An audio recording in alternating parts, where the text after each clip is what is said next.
ਜਦੋਂ ਵਿਚਾਰਾਂ ਦੀ ਤਲਵਾਰ ਤਿੱਖੀ ਹੋਵੇ ਤਾਂ ਜ਼ਿੰਦਰੇ ਗੁਲਾਮੀ ਦੇ ਖੁੱਲ ਜਾਂਦੇ ਨੇ। ਦਿਲਾਂ ਅੰਦਰ ਆਜ਼ਾਦੀ ਦਾ ਚਾਹ ਹੋਵੇ, ਖੂਨ ਲੱਖਾਂ ਵੀਰਾਂ ਦੇ ਡੁੱਲ ਜਾਂਦੇ ਨੇ। ਜਦੋਂ ਭਗਤ ਸਿੰਘ ਵਰਗੇ ਵੀਰ ਜਾਨ ਵਾਰਦੇ ਨੇ, ਝੰਡੇ ਉਦੋਂ ਆਜ਼ਾਦੀ ਦੇ ਝੁੱਲ ਜਾਂਦੇ ਨੇ। ਅੱਜ ਦੇਸ਼ ਆਪਣਾ 74ਵਾਂ ਗਣਤੰਤਰ ਦਿਵਸ ਮਨਾ ਰਿਹਾ ਹੈ। ਹਰ ਭਾਰਤੀ ਦੇ ਲਈ ਇਹ ਦਿਨ ਬਹੁਤ ਜ਼ਿਆਦਾ ਖਾਸ ਹੁੰਦਾ ਹੈ। 15 ਅਗਸਤ 1947 ਨੂੰ ਦੇਸ਼ ਆਜ਼ਾਦ ਹੋ ਗਿਆ ਸੀ, ਪਰ ਦੇਸ਼ਵਾਸੀਆਂ ਨੂੰ ਉਹਨਾਂ ਦੇ ਅਸਲ ਹੱਕ ਮਿਲੇ 26 ਜਨਵਰੀ 1950 ਨੂੰ, ਜਦੋਂ ਦੇਸ਼ ਦਾ ਸੰਵਿਧਾਨ ਲਾਗੂ ਹੋਇਆ। ਹਰ ਦੇਸ਼ਵਾਸੀ ਹਰ ਸਾਲ 26 ਜਨਵਰੀ ਯਾਨੀ ਕਿ ਗਣਤੰਤਰ ਦਿਵਸ ਨੂੰ ਪੂਰੇ ਉਤਸ਼ਾਹ ਨਾਲ ਮਨਾਉਂਦਾ ਹੈ। ਇਸ ਖਾਸ ਮੌਕੇ ਤੇ ਹਰ ਸਾਲ ਇੰਡੀਆ ਗੇਟ ਤੋਂ ਰਾਸ਼ਟਰਪਤੀ ਭਵਨ ਤੱਕ ਰਾਜਪਥ ਤੇ ਸ਼ਾਨਦਾਰ ਪਰੇਡ ਹੁੰਦੀ ਹੈ। ਇਸ ਪਰੇਡ ਵਿੱਚ ਭਾਰਤੀ ਥਲ ਸੈਨਾ, ਹਵਾਈ ਸੈਨਾ, ਜਲ ਸੈਨਾ ਦੀਆਂ ਵੱਖ-ਵੱਖ ਰੈਜੀਮੈਂਟਾਂ ਹਿੱਸਾ ਲੈਂਦੀਆਂ ਨੇ। ਸ਼ਾਇਦ ਤੁਹਾਡੇ ਮਨ ਵਿੱਚ ਇਹ ਸਵਾਲ ਆਵੇਗਾ ਕਿ ਅਸੀਂ ਗਣਤੰਤਰ ਦਿਵਸ ਕੇਵਲ 26 ਜਨਵਰੀ ਨੂੰ ਹੀ ਕਿਉਂ ਮਨਾਉਂਦੇ ਹਾਂ, ਕਿਸੇ ਹੋਰ ਦਿਨ ਕਿਉਂ ਨਹੀਂ? ਇਸ ਦੇ ਪਿੱਛੇ ਬਹੁਤ ਦਿਲਚਸਪ ਇਤਿਹਾਸ ਹੈ। ਆਜ਼ਾਦੀ ਤੋਂ ਪਹਿਲਾਂ ਦੇਸ਼ ਦੀ ਆਜ਼ਾਦੀ ਦਾ ਦਿਵਸ ਕਿਸੇ ਹੋਰ ਦਿਨ ਮਨਾਇਆ ਜਾਂਦਾ ਸੀ। ਇਸ ਪ੍ਰੋਗਰਾਮ ਵਿੱਚ ਅਸੀਂ ਤੁਹਾਡੇ ਲਈ ਗਣਤੰਤਰ ਦਿਵਸ ਨਾਲ ਜੁੜੀਆਂ ਕੁਝ ਐਸੀਆਂ ਹੀ ਦਿਲਚਸਪ ਗੱਲਾਂ ਲੈ ਕੇ ਆਏ ਹਾਂ। ਇਸ ਦਿਨ ਯਾਨੀ ਕਿ 26 ਜਨਵਰੀ 1950 ਨੂੰ ਭਾਰਤ ਦਾ ਸੰਵਿਧਾਨ ਲਾਗੂ ਕੀਤਾ ਗਿਆ ਸੀ, ਜਿਸ ਦੇ ਕਈ ਕਾਰਨ ਸਨ। ਦੇਸ਼ ਦੇ ਆਜ਼ਾਦ ਹੋਣ ਤੋਂ ਬਾਅਦ ਸੰਵਿਧਾਨ ਸਭਾ ਨੇ 26 ਨਵੰਬਰ 1949 ਨੂੰ ਸੰਵਿਧਾਨ ਨੂੰ ਅਪਣਾਇਆ ਤੇ ਇਸ ਦੇ ਨਾਲ ਹੀ 26 ਜਨਵਰੀ 1950 ਨੂੰ ਸੰਵਿਧਾਨ ਨੂੰ ਲੋਕਤੰਤਰੀ ਸਰਕਾਰ ਪ੍ਰਣਾਲੀ ਨਾਲ ਲਾਗੂ ਕੀਤਾ ਗਿਆ। ਇਸ ਦਿਨ ਭਾਰਤ ਨੂੰ ਪੂਰਨ ਗਣਤੰਤਰ ਘੋਸ਼ਿਤ ਕੀਤਾ ਗਿਆ। 26 ਜਨਵਰੀ 1950 ਨੂੰ ਸੰਵਿਧਾਨ ਲਾਗੂ ਕਰਨ ਦਾ ਇੱਕ ਮੁੱਖ ਕਾਰਨ ਇਹ ਹੈ ਕਿ ਇਸ ਦਿਨ 1930 ਵਿੱਚ ਇੰਡੀਅਨ ਨੈਸ਼ਨਲ ਕਾਂਗਰਸ ਨੇ ਭਾਰਤ ਦੀ ਪੂਰਨ ਆਜ਼ਾਦੀ ਦਾ ਐਲਾਨ ਕੀਤਾ ਸੀ।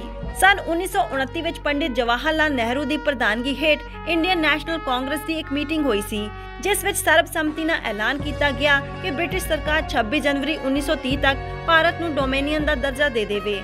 ਇਸ ਦਿਨ ਪਹਿਲੀ ਵਾਰ ਭਾਰਤ ਦਾ ਸੁਤੰਤਰਤਾ ਦਿਵਸ ਮਨਾਇਆ ਗਿਆ ਸੀ। 15 ਅਗਸਤ 1947 ਨੂੰ ਆਜ਼ਾਦੀ ਮਿਲਣ ਤੱਕ ਆਜ਼ਾਦੀ ਦਿਵਸ ਨੂੰ 26 ਜਨਵਰੀ ਨੂੰ ਹੀ ਮਨਾਇਆ ਜਾਂਦਾ ਸੀ।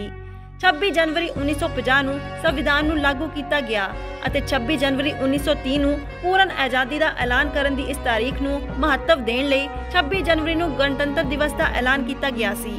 ਸੰਵਿਧਾਨ ਦਾ ਖਰੜਾ ਜਿਸ ਅਨੁਸਾਰ ਅੱਜ ਦੇਸ਼ ਵਿੱਚ ਕੰਮ ਹੋ ਰਿਹਾ ਹੈ, ਉਸ ਨੂੰ ਭਾਰਤੀ ਸੰਵਿਧਾਨ ਦੇ ਨਿਰਮਾਤਾ ਵਜੋਂ ਜਾਣੇ ਜਾਂਦੇ ਭਾਰਤ ਰਤਨ ਬਾਬਾ ਸਾਹਿਬ ਡਾਕਟਰ ਭੀਮ ਰਾਓ ਅੰਬੇਡਕਰ ਨੇ ਤਿਆਰ ਕੀਤਾ ਸੀ। ਬਹੁਤ ਸਾਰੇ ਸੁਧਾਰਾਂ ਤੇ ਤਬਦੀਲੀਆਂ ਦੇ ਬਾਅਦ ਕਮੇਟੀ ਦੇ 308 ਮੈਂਬਰਾਂ ਨੇ 24 ਜਨਵਰੀ 1950 ਨੂੰ ਹੱਥ ਲਿਖਤ ਕਾਨੂੰਨ ਦੀਆਂ 2 ਕਾਪੀਆਂ ਤੇ ਦਸਤਖਤ ਕੀਤੇ, ਜਿਸ ਤੋਂ 2 ਦਿਨ ਬਾਅਦ 26 ਜਨਵਰੀ ਨੂੰ ਇਸ ਨੂੰ ਦੇਸ਼ ਵਿੱਚ ਲਾਗੂ ਕੀਤਾ ਗਿਆ।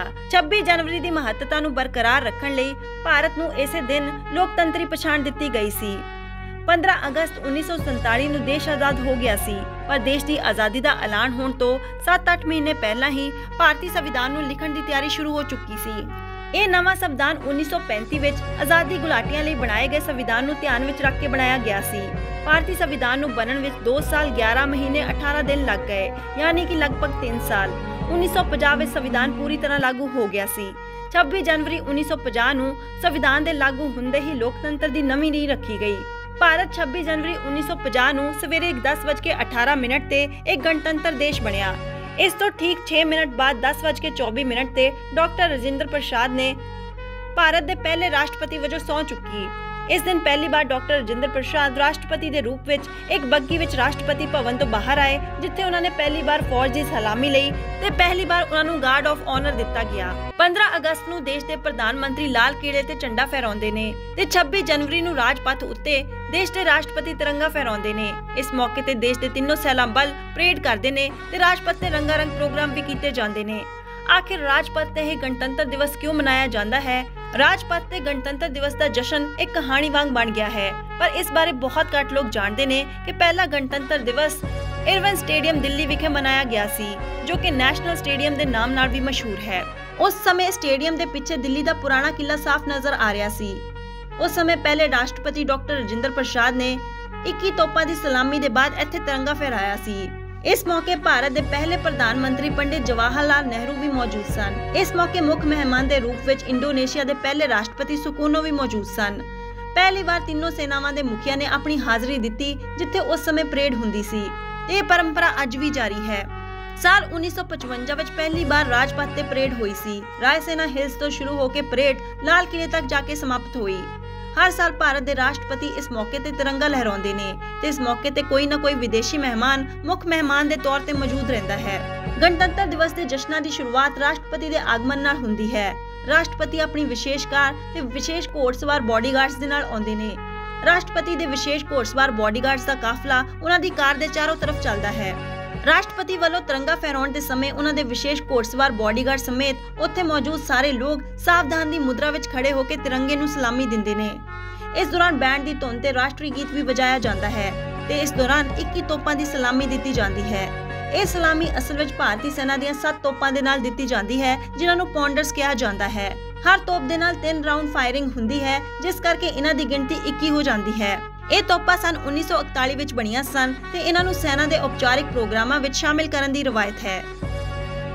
ਅਮਰ ਜਵਾਨ ਜੋਤੀ ਦਿੱਲੀ ਦੀਆਂ ਸਭ ਤੋਂ ਮਸ਼ਹੂਰ ਥਾਵਾਂ ਵਿੱਚੋਂ ਇੱਕ ਹੈ। ਇਹ ਇੰਡੀਆ ਗੇਟ ਦੇ ਹੇਠਾਂ ਸਥਿਤ ਹੈ। ਇੰਡੀਆ ਗੇਟ 1921 ਵਿੱਚ ਬ੍ਰਿਟਿਸ਼ ਸਰਕਾਰ ਦੁਆਰਾ ਪਹਿਲੇ ਵਿਸ਼ਵ ਯੁੱਧ ਦੇ ਬਾਅਦ ਵਿੱਚ ਮਾਰੇ ਗਏ 84,000 ਸੈਨਿਕਾਂ ਦੀ ਯਾਦ ਵਿੱਚ ਬਣਾਇਆ ਗਿਆ ਸੀ।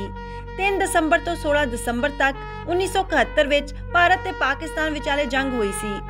ਭਾਰਤ ਨੇ ਇਸ ਜੰਗ ਵਿੱਚ ਜਿੱਤ ਹਾਸਲ ਕੀਤੀ ਅਤੇ ਬੰਗਲਾਦੇਸ਼ ਹੋਂਦ ਵਿੱਚ ਆਇਆ। ਇਸ ਪੂਰੀ ਮੁਹਿੰਮ ਦੇ ਦੌਰਾਨ ਭਾਰਤ ਦੇ ਕਈ ਬਹਾਦਰ ਸੈਨਿਕਾਂ ਨੇ ਆਪਣੀਆਂ ਜਾਨਾਂ ਕੁਰਬਾਨ ਕੀਤੀਆਂ। ਜਦੋਂ 1971 ਦੀ ਜੰਗ ਖਤਮ ਹੋਈ ਤਾਂ 3843 ਸ਼ਹੀਦਾਂ ਦੀ ਯਾਦ ਵਿੱਚ ਅਮਰ ਜੋਤ ਨੂੰ ਜਗਾਉਣ ਦਾ ਫੈਸਲਾ ਕੀਤਾ ਗਿਆ। ਉਸ ਸਮੇਂ ਦੀ ਪ੍ਰਧਾਨ ਮੰਤਰੀ ਇੰਦਰਾ ਗਾਂਧੀ ਨੇ 26 ਜਨਵਰੀ 1972 ਭਾਰਤ ਦੇ 23ਵੇਂ ਗਣਤੰਤਰ ਦਿਵਸ ਦੇ ਮੌਕੇ ਤੇ ਅਮਰ ਜਵਾਨ ਜੋਤੀ ਦਾ ਉਦਘਾਟਨ ਕੀਤਾ ਸੀ। 1971 ਵਿੱਚ ਇਸ ਦੇ ਨਿਰਮਾਣ ਤੋਂ ਬਾਅਦ ਹਰ ਸਾਲ ਗਣਤੰਤਰ ਦਿਵਸ ਦੀ ਪਰੇਡ ਤੋਂ ਪਹਿਲਾਂ ਰਾਸ਼ਟਰਪਤੀ, ਪ੍ਰਧਾਨ ਮੰਤਰੀ, ਤਿੰਨੋਂ ਸੈਨਾਵਾਂ ਦੇ ਮੁਖੀਆਂ ਵੱਲੋਂ ਅਮਰ ਜਵਾਨ ਜੋਤੀ ਤੇ ਸ਼ਰਧਾਂਜਲੀ ਭੇਂਟ ਕੀਤੀ ਜਾਂਦੀ ਹੈ। ਹਾਲਾਂਕਿ ਫਰਵਰੀ 2019 ਵਿੱਚ ਨੈਸ਼ਨਲ ਵਾਰ ਮੈਮੋਰੀਅਲ ਦੇ ਉਦਘਾਟਨ ਤੋਂ ਬਾਅਦ ਇਹ ਪਰੰਪਰਾ ਉੱਥੇ ਸ਼ੁਰੂ ਹੋ ਗਈ। ਗਣਤੰਤਰ ਦਿਵਸ ਦੇ ਦਿਨ ਪੂਰਾ ਰਾਜਪਥ ਰੰਗਾਂ ਵਿੱਚ ਰੰਗਿਆ ਹੋਇਆ ਹੈ। ਗਣਤੰਤਰ ਦਿਵਸ ਦੇ ਜਸ਼ਨ ਨਾਲ ਕੁਝ ਅਜਿਹੇ ਤੱਤ ਜੁੜੇ ਹੋਏ ਨੇ ਜਿਨ੍ਹਾਂ ਬਾਰੇ ਸ਼ਾਇਦ ਆਮ ਲੋਕ ਨਹੀਂ ਜਾਣਦੇ। ਹਰ ਸਾਲ 26 ਜਨਵਰੀ ਨੂੰ ਗਣਤੰਤਰ ਦਿਵਸ ਦੀ ਸ਼ਾਨਦਾਰ ਪਰੇਡ ਦੇਖਣ ਲਈ ਰਾਜਪਥ ਤੋਂ ਲਾਲ ਕਿਲੇ ਤੱਕ ਪਰੇਡ ਦੇ ਰਸਤੇ ਤੇ 2 ਲੱਖ ਤੋਂ ਵੱਧ ਲੋਕਾਂ ਦੀ ਭੀੜ ਇਕੱਠੀ ਹੁੰਦੀ ਹੈ।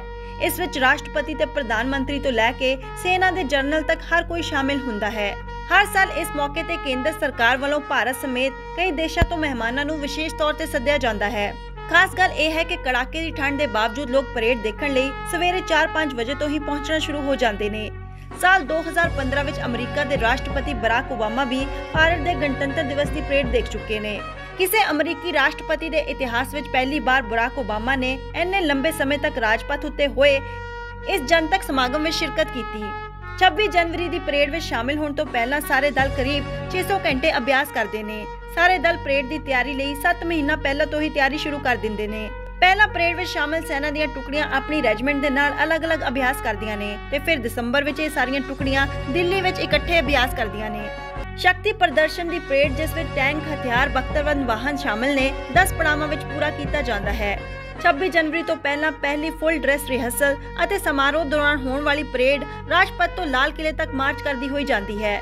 ਰਿਹਰਸਲ ਦੇ ਦੌਰਾਨ ਪਰੇਡ 12 ਕਿਲੋਮੀਟਰ ਦੀ ਦੂਰੀ ਤੈਅ ਕਰਦੀ ਹੈ, ਜਦਕਿ ਗਣਤੰਤਰ ਦਿਵਸ ਦੀ ਪਰੇਡ ਦੇ ਦੌਰਾਨ 9 ਕਿਲੋਮੀਟਰ ਦੀ ਦੂਰੀ ਤੈਅ ਕੀਤੀ ਜਾਂਦੀ ਹੈ। ਗਣਤੰਤਰ ਦਿਵਸ ਦੇ ਮੌਕੇ ਤੇ ਸੈਨਾ ਵੱਲੋਂ ਪਰੇਡ ਕੀਤੀ ਜਾਂਦੀ ਹੈ। ਦੇਸ਼ ਦੀ ਅਨੇਕਤਾ ਵਿੱਚ ਏਕਤਾ ਨੂੰ ਦਿਖਾਉਂਦੀਆਂ ਹੋਈਆਂ ਝਾਕੀਆਂ ਕੱਢੀਆਂ ਜਾਂਦੀਆਂ ਨੇ। ਸਕੂਲੀ ਬੱਚਿਆਂ ਵੱਲੋਂ ਇਸ ਮੌਕੇ ਤੇ ਰੰਗਾਰੰਗ ਪ੍ਰੋਗਰਾਮ ਵੀ ਪੇਸ਼ ਕੀਤੇ ਜਾਂਦੇ ਨੇ। 26 ਜਨਵਰੀ ਦੇ ਸਮਾਰੋਹ ਦੀ ਗੱਲ ਹੋ ਰਹੀ ਹੈ ਤਾਂ ਤੁਹਾਨੂੰ ਬੀਟਿੰਗ ਰਿਟਰੀਟ ਬਾਰੇ ਵੀ ਦੱਸਣਾ ਜ਼ਰੂਰੀ ਹੈ। ਬੀਟਿੰਗ ਰਿਟਰੀਟ ਉਹ ਰਸਮ ਹੈ ਜਿੱਥੇ ਗਣਤੰਤਰ ਦਿਵਸ ਦੇ 4 ਦਿਨਾਂ ਪ੍ਰੋਗਰਾਮ ਦੀ ਸਮਾਪਤੀ ਕੀਤੀ ਜਾਂਦੀ ਹੈ। ਇਸ ਮੌਕੇ ਰਾਸ਼ਟਰਪਤੀ ਭਵਨ ਵਿੱਚ ਇੱਕ ਵੱਡਾ ਸਮਾਰੋਹ ਆਯੋਜਿਤ ਕੀਤਾ ਜਾਂਦਾ ਹੈ, ਜਿਸ ਵਿੱਚ ਤਿੰਨੋਂ ਫੌਜਾਂ ਵੱਲੋਂ ਹਿੱਸਾ ਲਿਆ ਜਾਂਦਾ ਹੈ। 26 ਜਨਵਰੀ ਦੇ ਪ੍ਰੋਗਰਾਮ ਵਾਂਗ ਇਹ ਸਮਾਰੋਹ ਵੀ ਬਹੁਤ ਖਾਸ ਹੁੰਦਾ ਹੈ। ਤਾਂ ਫਿਰ ਚਲੋ ਤੁਹਾਨੂੰ ਰੂਬਰੂ ਕਰਵਾਉਂਦੇ ਹਾਂ ਬੀਟਿੰਗ ਰਿਟਰੀਟ ਸਮਾਰੋਹ ਨਾਲ ਜੁੜੇ ਇਸ ਖਾਸ ਇਤਿਹਾਸ ਤੋਂ। ਬੀਟਿੰਗ ਰਿਟਰੀਟ ਭਾਰਤ ਦੇ ਗਣਤੰਤਰ ਦਿਵਸ ਦੇ ਜਸ਼ਨਾਂ ਦੀ ਸਮਾਪਤੀ ਨੂੰ ਦਰਸਾਉਂਦਾ ਹੈ। ਇਸ ਪ੍ਰੋਗਰਾਮ ਵਿੱਚ ਥਲ ਸੈਨਾ, 에ਅਰ ਫੋਰਸ ਤੇ ਨੇਵੀ ਆਪਣੇ ਰਵਾਇਤੀ ਬੈਂਡ ਦੀ ਧੁਨ ਤੇ ਮਾਰਚ ਕਰਦੇ ਨੇ। ਹਰ ਸਾਲ ਗਣਤੰਤਰ ਦਿਵਸ ਤੋਂ ਬਾਅਦ ਬੀਟਿੰਗ ਰਿਟਰੀਟ ਦਾ ਸਮਾਰੋਹ ਆਯੋਜਿਤ ਕੀਤਾ ਜਾਂਦਾ ਹੈ। ਇਹ ਸਮਾਗਮ ਰਾਏ ਸੈਨਾ ਰੋਡ ਤੇ ਰਾਸ਼ਟਰਪਤੀ ਭਵਨ ਦੇ ਸਾਹਮਣੇ ਕਰਾਇਆ ਜਾਂਦਾ ਹੈ। ਬੀਟਿੰਗ ਰਿਟਰੀਟ ਸੈਰੇਮਨੀ 4 ਦਿਨਾਂ ਤੱਕ ਚੱਲਣ ਵਾਲੇ ਗਣਤੰਤਰ ਦਿਵਸ ਸਮਾਰੋਹ ਦਾ ਮੁੱਖ ਪ੍ਰੋਗਰਾਮ ਹੈ। ਇਸ ਸਮਾਰੋਹ ਲਈ ਰਾਸ਼ਟਰਪਤੀ ਭਵਨ, ਵਿਜੇ ਚੌਂਕ, ਨਾਰਥ ਬਲਾਕ ਤੋਂ ਸਾਊਥ ਬਲਾਕ ਨੂੰ ਸੁੰਦਰ ਲਾਈਟਾਂ ਦੇ ਨਾਲ ਸਜਾਇਆ ਜਾਂਦਾ ਹੈ। ਬੀਟਿੰਗ ਰਿਟਰੀਟ ਦੀ ਰਸਮ ਫੌਜ ਦੀਆਂ ਬੈਰਕਾਂ ਵਿੱਚ ਵਾਪਸੀ ਦਾ ਪ੍ਰਤੀਕ ਹੈ। ਦੁਨੀਆ ਭਰ ਵਿੱਚ ਬੀਟਿੰਗ ਰਿਟਰੀਟ ਦੀ ਰਵਾਇਤ ਹੈ। ਅਜਿਹਾ ਮੰਨਿਆ ਜਾਂਦਾ ਹੈ ਕਿ ਲੜਾਈ ਦੇ ਦੌਰਾਨ ਦਿਨ ਢਲ ਜਾਣ ਤੇ ਸੈਨਾਵਾਂ ਆਪਣੇ ਹਥਿਆਰ ਰੱਖ ਕੇ ਕੈਂਪ ਵਿੱਚ ਵਾਪਸ ਚਲੀਆਂ ਜਾਂਦੀਆਂ ਸਨ। ਉਸ ਵੇਲੇ ਉਹਨਾਂ ਦਾ ਮਨੋਬਲ ਵਧਾਉਣ ਵਾਸਤੇ ਇੱਕ ਸੰਗੀਤਕ ਪ੍ਰੋਗਰਾਮ ਕੀਤਾ ਜਾਂਦਾ ਸੀ। ਭਾਰਤ ਵਿੱਚ ਬੀਟਿੰਗ ਰਿਟਰੀਟ ਸੈਰੇਮਨੀ 1950 ਵਿੱਚ ਸ਼ੁਰੂ ਹੋਈ ਸੀ। ਉਦੋਂ ਭਾਰਤੀ ਸੈਨਾ ਦੇ ਮੇਜਰ ਰਾਬਰਟ ਨੇ ਇਹ ਰਸਮ ਸੈਨਾਵਾਂ ਦੇ ਬੈਂਡਸ ਦੇ ਡਿਸਪਲੇ ਨਾਲ ਪੂਰੀ ਕੀਤੀ ਸੀ। ਇਸ ਸਮਾਗਮ ਵਿੱਚ ਦੇਸ਼ ਦੇ ਰਾਸ਼ਟਰਪਤੀ ਮੁੱਖ ਮਹਿਮਾਨ ਵਜੋਂ ਸ਼ਾਮਿਲ ਹੋਏ ਸਨ। ਵਿਜੇ ਚੌਂਕ ਤੇ ਰਾਸ਼ਟਰਪਤੀ ਆਉਂਦੇ ਨੇ ਤੇ ਉਹਨਾਂ ਨੂੰ ਨੈਸ਼ਨਲ ਸਲੂਟ ਦਿੱਤਾ ਜਾਂਦਾ ਹੈ। ਇਸ ਦੌਰਾਨ ਦੇਸ਼ ਦਾ ਰਾਸ਼ਟਰੀ ਗੀਤ ਗਾਇਆ ਜਾਂਦਾ ਹੈ ਤੇ ਤਿਰੰਗਾ ਵੀ ਫਹਿਰਾਇਆ ਜਾਂਦਾ ਹੈ। इस मौके ते आर्मी, नेवी, एयर फोर्स के तीनों बैंड अपनी रवायती धुनां दे नाल मार्च करते हैं। संगीतक प्रोग्राम की समाप्ति रिट्रीट का बिगुल वजदा है। इस दौरान बैंड मास्टर राष्ट्रपति दे कोल आउंदे ने ते बैंड नूं वापस ले जाण दी इजाजत मंगदे ने। इसका मतलब है कि 26 जनवरी के जश्न खत्म हो गए ने। बैंड मार्च वापसी विच जाते हुए मशहूर धुन सारे जहां से अच्छा वजाउंदी है। दे सलामी उस तिरंगे नूं जिस नाल शान है तेरी, तिरंगे नूं हमेशा उच्चा रखना जद तक शरीर च जान है तेरी। भारत की आज़ादी के लिए लड़ी गई लड़ाई का इतिहास बहुत सुनहरा है, इसलिए हर भारती का फर्ज बनता है कि वो इस शहादत नूं याद रखे ते देश सेवा लिए हमेशा तैयार रहे। गणतंत्र दिवस के मौके ते ये सी साडी विशेष पेशकश। तुहानू सब नूं गणतंत्र दिवस की बहुत बहुत मुबारक।